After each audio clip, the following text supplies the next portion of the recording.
Vifo havijawahi kuzoeleka hata siku moja kwa mfugaji yeyote yule. Ni hali ambayo mara nyingi sana ikitokea shambani kwako lazima itakustua kwa kiasi kikubwa. Sasa kwenye hii video leo ninataka nikuelekeze namna ambavyo unaweza ukapambana na idadi kubwa ya vifo, na hapa nitakuelekeza hatua za kuchukua, lakini pia nitakuelekeza tiba ambazo ukizitumia hata kama hujui kuku wako wanakufa na nini, chanzo chake ni kipi, wanaumwa ugonjwa gani, ukitumia hiyo tiba basi itakwenda kupunguza vifo na utaweza kuokoa kuku wako kutoka kwenye vifo vya asilimia kubwa sana. Na mara nyingi sana vifo vingi vinatokea kwa kuku kutokana na magonjwa, lakini pia muda mwingine makosa madogo madogo, kama vile unaweza kuwapatia kuku chakula ambacho kina sumu, wakila basi watakufa kwa wingi, au muda mwingine unaweza kuwapatia kuku wako kanuni ya chakula ambayo haijakaa vizuri, labda kitu fulani kimezidi. Kwa mfano mdogo, unaweza ukazidisha chumvi kwenye chakula chako. Ukizidisha chumvi kwenye chakula chako na usipowapa maji kuku wako, utakuta ghafla tayari wanakufa bila ya kuelewa kwamba wanakufa na nini, chanzo kikubwa ni kipi. Ndio maana huwa tunasisitiza sana kutumia kanuni ambazo tumeziandika sisi KingoFarm. Hizi kanuni tumeziandaa kwa uangalizi mkubwa na kwa utaalamu mkubwa kiasi kwamba haziwezi zikakuletea madhara wewe ambaye unazitumia, lakini pia zinakupa matokeo mazuri kabisa. Hizi kanuni zipo kwenye kitabu cha Safari ya Ufugaji. Hichi kitabu kinauzwa shilingi 10,000, tunakutumia soft copy kwa njia ya WhatsApp. Kwa hiyo kwa ujumla ni kwamba haiwezekani kuku wako wakafa kwa wingi bila ya kupata chanzo chochote kile ambacho kimepelekea vifo vyao. Na hivyo nitakupa mchanganyo ambao ukiwapa kuku, hata kama hujui wanaumwa nini, umeshindwa kung'amua tatizo ambalo wanalo, litakwenda kupunguza vifo ambavyo unavipata kwa kuku wako.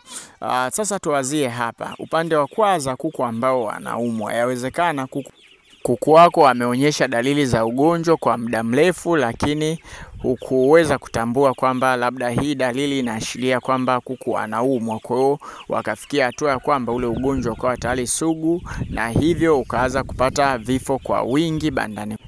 Kwanza kabisa inatakiwa utambue kuku wako wanaumwa ugonjwa gani kwa kupitia dalili. Kwa mfano, kuku wanaoumwa kideri, mara nyingi sana utakuta kinyesi muhalo wanaoutoa una ukijani na weupe kwa umbali, lakini ukijani umetawala zaidi.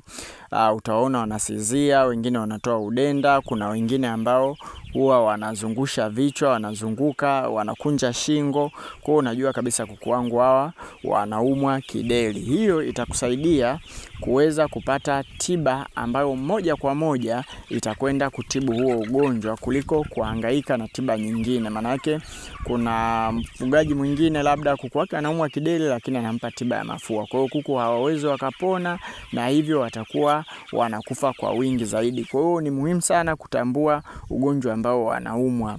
Dalili za mafua, kuku hivyo utakuta amevimba macho yote mawili, lakini pia anatoa kamasi, anatoa kikohozi. Vitu kama hivyo vinakwambia kwamba kuku anaumwa mafua, na hivyo utahitaji tiba ya mafua. Sisi kwenye kitabu chetu cha tiba za asili tumeandika kabisa kwamba ugonjwa wa mafua unautibu vipi, ugonjwa wa kideri unautibu vipi. Uzuri wa mle hadi magonjwa ya virusi ambayo hayana dawa tumeandika. Kwa hiyo ukipata hichi kitabu cha tiba za asili kitakusaidia sana kuweza kumtibia mapema kuku wako kwa kujua kwamba ni kitu gani ambacho unatibia. Sasa hapa tunazungumzia kwamba ni kuku ambao tayari wanakufa kwa wingi. Yani kwa mfano una kuku 200, unaingia bandani kwa siku unaokota kuku 10 wamekufa, kuku 15 wamekufa. Kwa hiyo ukishatambua kwamba kuku wangu shida ipo hapa, basi unakwenda kuisolve mapema. Kuna sehemu moja ambayo wafugaji wengi sana huwa wananasa. Hii sehemu ni lishe. Kwenye lishe unakuta kuku ana upungufu wa lishe. Kwa mfano kuku wengi ambao wanavaa makoti wanakuwaga na upungufu wa lishe. Unapozungumzia lishe duni, Maeneo ambayo unayataja ni ukosefu wa virutubisho. Kwa mfano ukosefu wa protini, kuku akikosa protini hakui, anadumaa.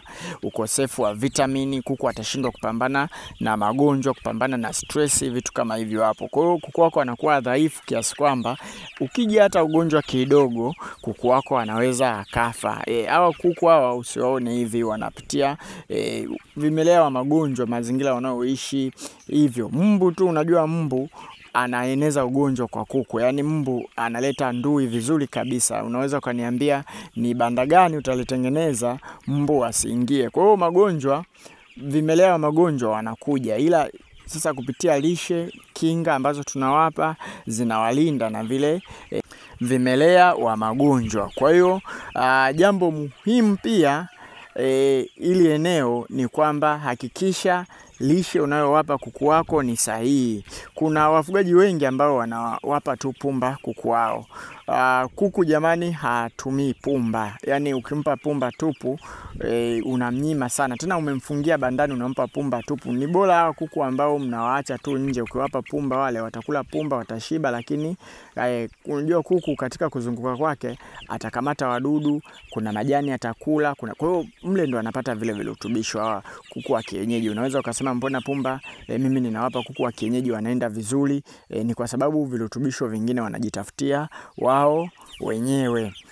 Kwa hiyo kuna wengine pia, ngoja nitaje tena eneo jingine. Kuna wafugaji wengine ambao unakuta wanawalisha kuku mabaki, yani vyakula ambavyo vimechacha. Ukikuta chakula wewe unashindwa kukitumia, ujue basi hata kuku atashindwa kabisa kukitumia. Kwa hiyo sasa hili eneo huwa linaenda, yani unaweza ukaenda ukawapa pumba safi leo, kesho kutwa, wiki, baada ya wiki 3 ukaanza kupata zile athari. Ukawa unashindwa kuelewa kwamba nini kimetokea kwenye banda langu, ukaanza tena kununua dawa, bado unawapa kile chakula ambacho hakina virutubisho vyote. Kwa hiyo kinachotokea ni kwamba unakuta unawapa kuku dawa lakini bado wanakufa sana. Kumbe chanzo ni chakula. Kwenye kitabu chetu cha Safari ya Ufugaji, kanuni ya chakula ipo vizuri sana, ile pale unaweza ukaitumia. Lakini kama unashindwa, unajua sisi wafugaji wengi huaga tunafeli tu mahesabu.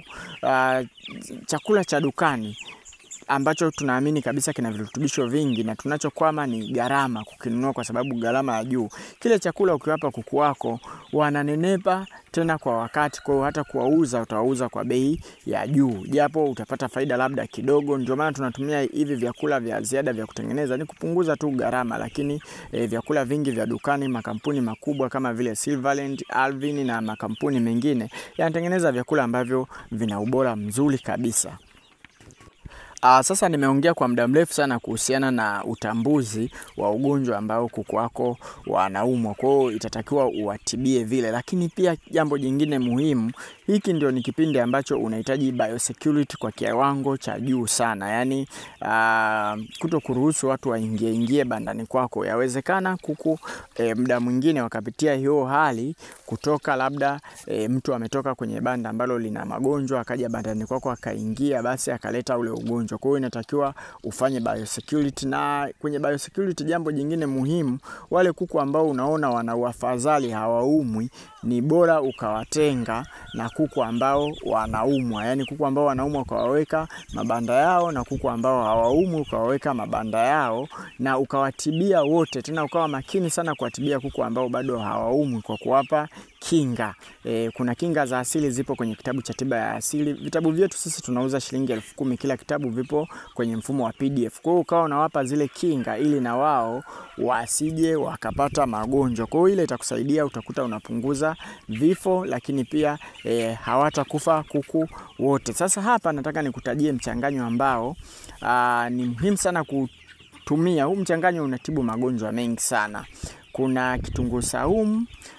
Kwa mfano utachukua kitunguu saumu kimoja, utachukua pilipili 5 kwa kuku wakubwa, kwa kuku wadogo utachukua pilipili 3, lakini pia utakuja utachukua na tangawizi moja, utakuja utachukua majani ya aloe vera. Unamwona huyu kuku ambaye unamwona hapa, huyu ni kuku ambaye ana kideri na alitibiwa akapona vizuri kabisa kutoka kwa mfugaji ambaye yuko kwenye kundi letu. Tunaendelea na huo mchanganyo. Pia utachukua aloe vera. Ukikosa aloe vera basi tumia mwarobaini au unaweza kuweka vyote kwa pamoja. Huu mchanganyo unatibu magonjwa mengi sana. Na hawa kuku sasa, ngoja nikwambie kitu kimoja. Kama umeshatumia tiba nyingi sana, utakachokuwa unafanya, utakuwa unawapa mchanganyo asubuhi, mchana mpaka jioni, unawapa maji ambayo yana vitamini au unawapa maji matupu. Kwa hiyo hivyo ndivyo ambavyo unaweza kupunguza vifo kama kuku wako wanakufa sana.